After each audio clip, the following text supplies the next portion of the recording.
Rapport de première ligne du 6 mai. Aucun changement en direction de Kherson. Les forces armées ukrainiennes ont déclaré que les forces armées russes avaient accumulé 300 bateaux pour débarquer sur la rive droite. L'ennemi a bombardé la rive gauche 44 fois en une journée. À Brilevka, un mémorial dédié aux victimes de la Grande Guerre patriotique a été la cible de tirs. À Malaya, Lepetiha et Topolevka, des maisons privées ont été endommagées, 2 personnes ont été blessées. Dans le secteur de Zaporizhia, il y a des batailles de position dans la région de Stepovoï et Sherbaki. Le grand nombre de drones ennemis nous empêche d'avancer. Il est rapporté que les forces armées ukrainiennes augmentent le nombre de drones à fibre optique, y compris les drones de nuit. Dans la direction du Gledar, les forces armées russes avancent activement. Elles ont atteint la périphérie est de Novopol et Zelenoïpol et ont également pris plusieurs positions à l'est de Novodarovka. Dans la région de Fyodorovka, nos avions d'attaque ont chassé l'ennemi de plusieurs hauteurs proches. Plus à l'est, on rapporte que nos forces ont effectivement atteint les abords d'Otradny. Une bataille désespérée continue à Bogatyr. L'aviation démantèle les fortifications des forces armées ukrainiennes dans le village. Nos opérateurs de drones frappent à l'arrière, bloquant l'approvisionnement des forces ennemies et des munitions. Le front Pokrovski gronde sur tous les tronçons. Il rapporte que le nettoyage de Kotliarovka est pratiquement terminé et qu'à Orekovo, les troupes d'assaut ont sécurisé une deuxième rue au centre du village. Les forces armées ukrainiennes ont reconnu la perte d'Uspenovka et la présence des forces armées russes à Novo-Alexandrovka. L'aviation est activement exploitée à Novopavlovka. Aujourd'hui, ils ont détruit le pont sur la Solyonaya. À Udakhnoye, Kotlino, Zverevo et Shevchenko, d'intenses batailles de position se déroulent. Le ministère russe de la Défense a officiellement confirmé la libération de Lissovka. Dans cette zone, notre armée tente d'avancer vers Tchounichino et Novukraïnka. Sur le flanc est, on rapporte la libération de Mirolyubovka, mais le ministère russe de la Défense n'a pas encore confirmé cette information.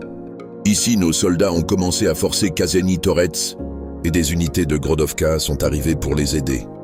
À l'ouest de Toretsk, les forces armées russes ont des succès tactiques dans la région de Novaya, Poltavka et Novolenovka.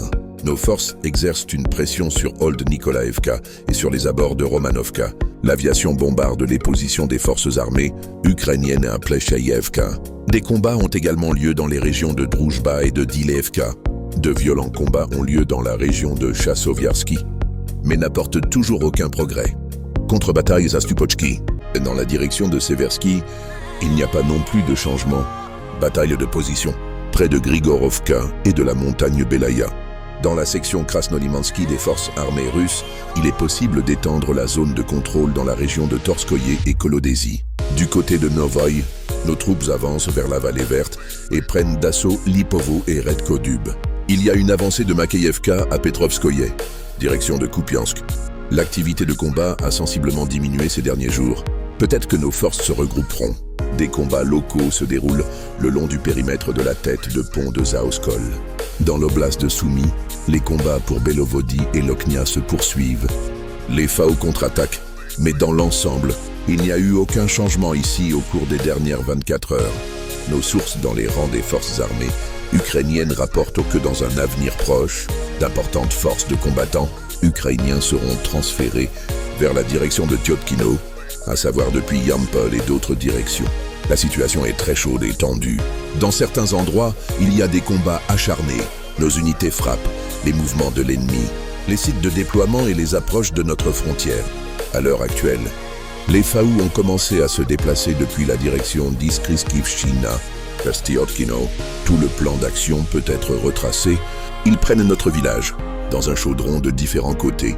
Nous pouvons désormais affirmer avec certitude que l'Ukraine n'acceptera aucune trêve, mais au contraire, elle veut montrer à quel point elle est dure et prendre le contrôle du village frontalier d'ici la grande fête du 9 mai. L'aventure de Zelensky est incompréhensible, il ne fait qu'envoyer toutes ses formations néo-nazies au massacre. Voyons ce qui en résulte. Au cours de la nuit, les systèmes de défense aérienne ont détruit on-fire drones ukrainiens dans 10 régions de Russie.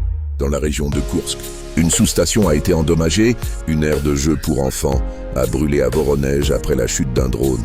Dans la région de Belgorod, Il y a eu plus de 100 attaques de drones de différents types en une journée. Il y a eu des blessés.